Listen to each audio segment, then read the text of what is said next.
all of you, being Medical Reserve Corps volunteers at some point in time, put an application in the Virginia Volunteer Health System. Now, at one point in time, the screen didn't look like this. It looks familiar to this. We have transitioned to a new system using a vendor, which has allowed us some flexibility. We're having to go through some learning curves and some bumps along the way, but we're really excited to have a little bit more of a dynamic system and to improve the way that we can communicate with you and coordinate with you as volunteers. Just kind of overall, I know a lot of people are focused on, where they live and their own MRC unit. But in Virginia, we have 31 Medical Reserve Corps units with over 10,000 volunteers. And it still sounds like somebody's got their mic not muted. So if you can check that for me, that would be great. So this is home base. You also might be familiar with going to our website, which you see right now. The short website address is vamrc.org. It's going to take you to this home screen. If you go to this screen and you click the Become a Virginia MRC Volunteer or Virginia Volunteer Health System, it's automatically going to take you to the Virginia Volunteer Health System. So you'll see up at the top, it's vamrc.org /VVHS. And so VVHS is our short name. We've tried to make it as sensible as possible. We're working with volunteers in Virginia who want to support public health. So as a volunteer, you should have a username. Typically, a lot of people use last name or both of their names. Teresa, can you still hear me? I can. Okay. And so it might be their first and last name. I know I saw some numbers, but I'm just going to go ahead and show you how you log in. Okay. You have an account. Do not go and register as a new volunteer and create another application. Don't want to waste your time and create more paperwork on our end as well. So I'm going to go in. Hey, Jennifer, I just want to say that you are a little bit garbled, and some people are chatting and saying that it's not clear. Okay.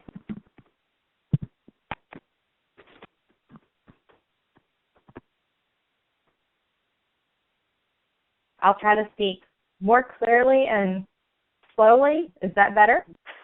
That is a little bit better. Mm-hmm.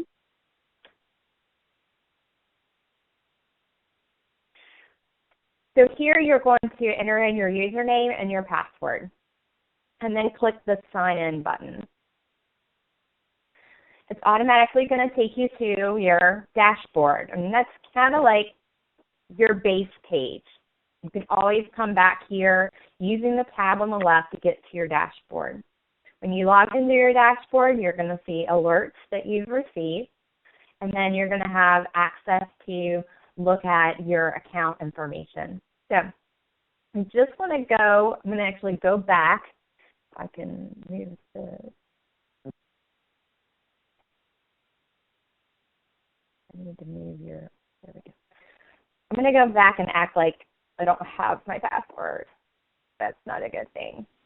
So if you're logged in and you say, oh, I don't know the password, you've tried a couple times, then click the Forgot Your Password, okay? And then you're going to use your username. Now, oh my gosh, I don't know my username. Then you need to contact your MRC unit coordinator, and they can give you your username. So it's going to ask you for your security question.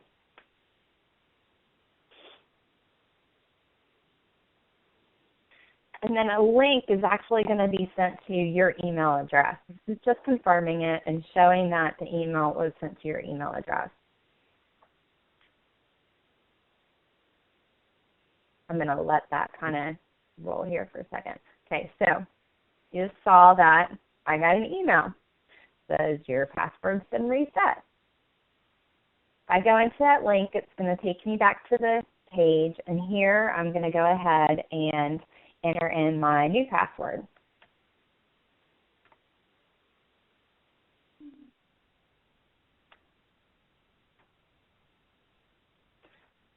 my little trick for doing passwords lately is the person's name and then the @ sign and the last 4 digits of their cell phone number, and that's been helping me having multiple passwords. Just Jennifer's password hint tip.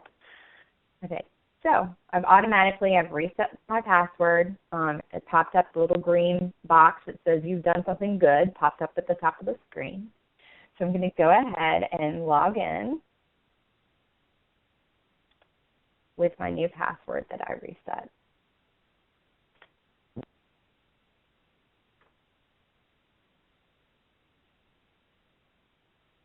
Great. So you see, forget it.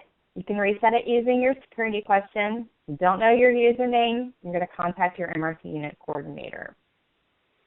That's logging in, and then I logged out in order to reset my password, but you sign out anytime using the red button at the right hand top of your screen that says sign out.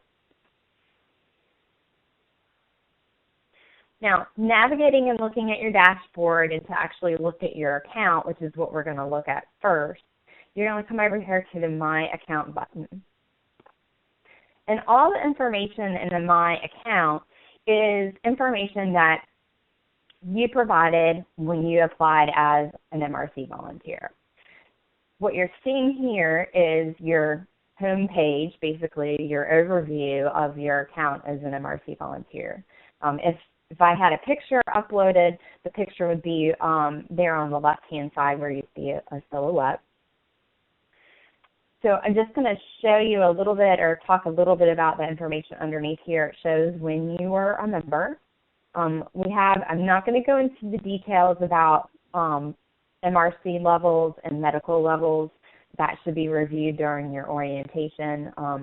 But you'll see what your assignments are. So as you complete training, your volunteer levels will change and your coordinator will change this. You'll be able to see when you've made those completions.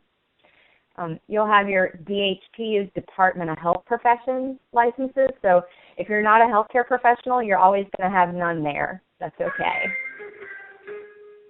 The district is what health district or area that you are volunteering in. That would have district.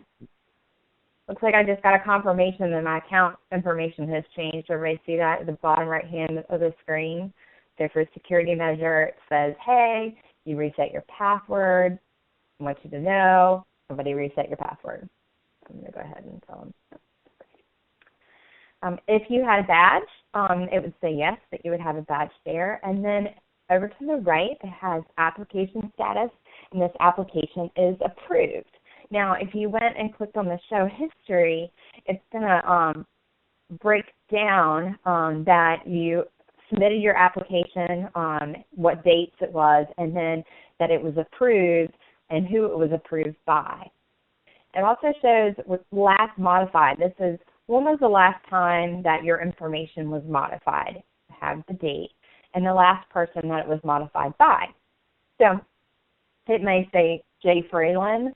It might say your MRC unit coordinator's name. It might say B. Grady, which is our program assistant. She goes and updates information in people's profiles. So you'll be able to see, just for your knowledge, that nobody may have looked in your profile for a long time, or somebody might just have. I just wanted you to know that that's what that application status and modification status is. And then your username's right there, and then your date of birth. So this is your home page, your overview page for your information in your account. Probably one of the most important, critical pieces of data and information that we need updated from you is your contact information. I know everybody on your phone has a contact list, or maybe you still like to do hard copies and you have, a little black book and you keep people's names and phone numbers down. And I'm sure if over the years you looked at your black book and you see how many scratches and changes and email addresses and people moved, we have the same thing, except it's online and then in this system. And can you imagine managing a contact book with over 10,000 people? It is really challenging. So one of the greatest things that you can do to help us is to help us manage your contact information, and I'm going to show you how to do that. There's several different sections here. The first is your personal information.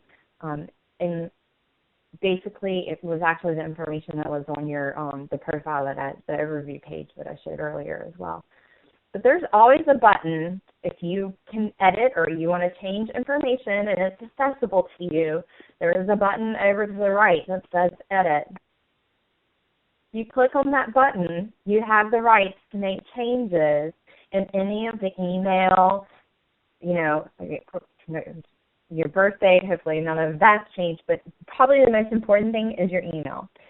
We have been sending a lot of alerts out, and I want you to be sure that when you go to edit your email address that you need to put your personal email as your primary email and not your work email. We don't always send alerts to both primary and secondary. Your primary email should be the email. Can everybody make sure that their mic is muted, please? You may find even more surprises. We're Comcast. Prima Baines. You can make sure your mic is muted. A serious announcement today. Okay, great. Thank you. So, if you have it, please in your primary email, do not use a .edu, a .gov, any work type of email addresses, because there are also security issues at a lot of your work email addresses that will not allow you to respond to the alerts that I'm going to show a little later. So check, make sure that those email addresses are correct and that are in primary and secondary. So if you made a change, you would go down here, you would click Save, and that would save that information for you. If you moved, you can also go in and you can edit your address. Now, say you moved within Chesapeake, that's great, no problem. If you've moved from Chesapeake to Roanoke, then you can change your information in here, but we also want you to let your MRC unit coordinator know, and we can actually transfer you from the Chesapeake MRC to the Roanoke MRC. So if you ever need to change that information, we like to keep our volunteers in Virginia and transfer you around the state, and we transfer about 150 volunteers every year. Secondly, important is your contact phone numbers. You can edit that. Primary and secondary, again, we prefer that you use your cell phone as your primary phone number. A different functionality that has been added to this new system is text messaging. So if you go and you edit your text phone number or phone number that can be texted to, then you have to do an acknowledgement. Right here I have it defaulted, or I had selected that I only wanted phone calls. But if I'm willing to get phone and text messages, and I hadn't already acknowledged it, then it would make me acknowledge it. You see here that it documents what day and what time I acknowledge about the carrier and individual cell phone rates. I've changed that, so I'm going to get both phone and text. I saved it, and it's documented in there. Of course, we want your emergency contact information. One of the great things about Vvhs now is that all the coordinators have access to it via their mobile devices. So if we were out at an event and something happened to you, we could immediately log into Vvhs and get that contact information and notify your emergency contact person. So please update that as well. I'm going to scroll back up to the top of the screen. We'll go to the next tab, which is Credentials. I know a lot of individuals, they change jobs all the time. So again, you can change, edit your information by clicking on the Edit button. The license and certification is very important for you as a volunteer and us as coordinators, because it helps us determine how we can use you as a resource and with your expertise and skill set the best. So making sure this information is updated is critical for us, and sometimes we're often contacting you, asking you for additional information. If you, at the time of your application, did not have a healthcare license, perhaps you were a student and you went in and you did go through a nursing program and became a nurse, then you could come back in once you got your license and put your license information in.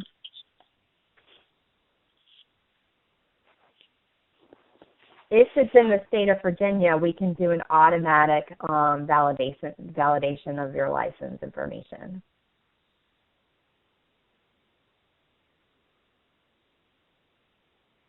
Okay. So very easily, now if I had more credentials, I could come down here and put a plus sign and you know, as many as I have, keep adding those in, removing it by clicking the remove button over here to the right.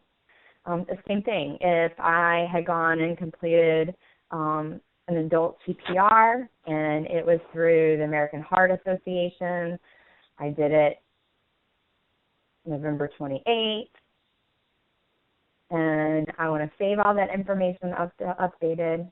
You hit save, and then that all populates in your profile. We do ask the languages question. Actually, one of the alerts I just saw was asking for someone that was a Spanish interpreter. So please make sure that you do, if you do speak another language and you're willing to help be an interpreter, that is a great resource. And you can just make those selections by choosing whatever language it is, and then underneath saying, I'm willing to be an interpreter for that language. And again, just make sure you hit that save button, and it automatically goes into your profile. The additional information was just some of the general questions about what you're interested in and acknowledgments. And your summary screen is going to show all the information that you put in for your application and what you have has been updated by you. So it's just kind of your general summary. Now, how do I get back to where I was before? Go to the dashboard. That's like your home page. So now that we've kind of gone through how to navigate through your account and we looked at the dashboard, we're now going to look at these different alerts. And so I kind of sent myself or Bella two different alerts. And then I also have some alert messages that MRC unit coordinators have sent out, and I want to show you a little bit of the differences in the different types of alerts and how you can communicate back with us.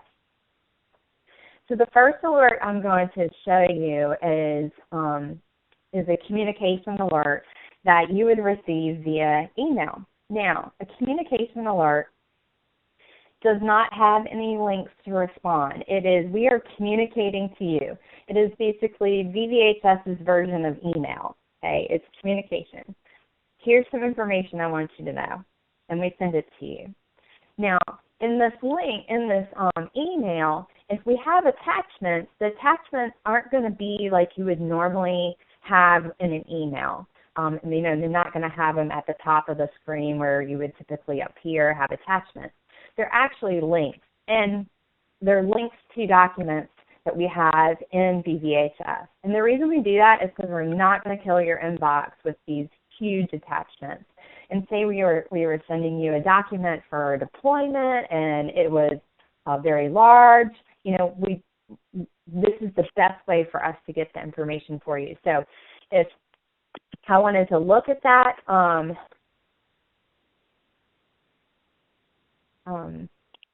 pulling it over. I just clicked on that link in the email, and I got the sheet on how to create a trained account that was in that alert. And it automatically downloaded. I could save it then if I had wanted to save it. So that's a communication alert.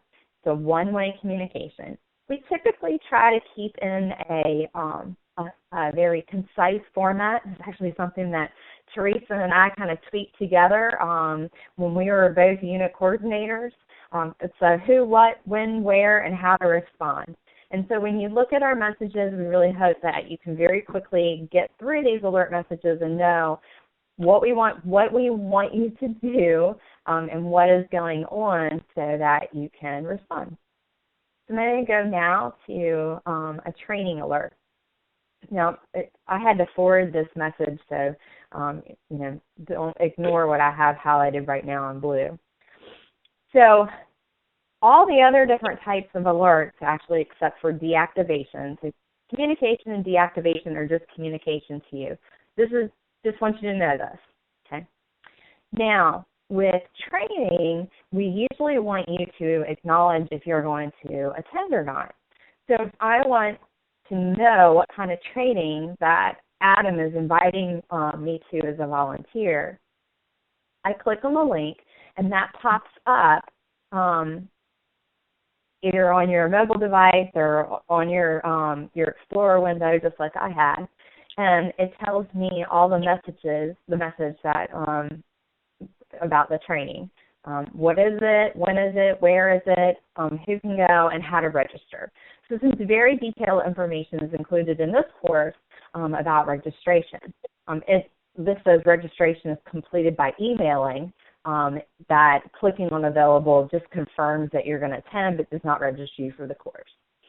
So if you were available and you were planning on attending and registering, you would click the I am available for this event. If you were not, you would click on I'm not available for this event. And that communication goes immediately to your coordinator, and it's dynamic. So it's not like we capture it right now, we're looking at it right now. Even if you went back and you said, oh, but you know what, I clicked no and now my schedule changed. If you went back to that email and you choose that button that said you were available, it would change your status. So the reason for the clicks and these buttons is that we have a system that is dynamic. It changes all the time, and it's fluid communication. And that is very innovative. So let me go back to my dashboard, where I was before, and I went through training. Now, let's go. An exercise alert is typically an alert that is about a drill of the system, or that there is going to be some type of functional exercise for an event. And we now are really trying to get our response rates to alerts up into the 60% range. We're only about 35%, so we're really hoping that doing this session and providing some additional tutorials, we'll be able to get our alert response rates up. So this is an alert that was sent out by the Loudoun Medical Reserve Corps Coordinator, giving a little bit of background, but asking one, click on the link below to indicate availability, and it says you will be immediately taken to an alert confirmation page.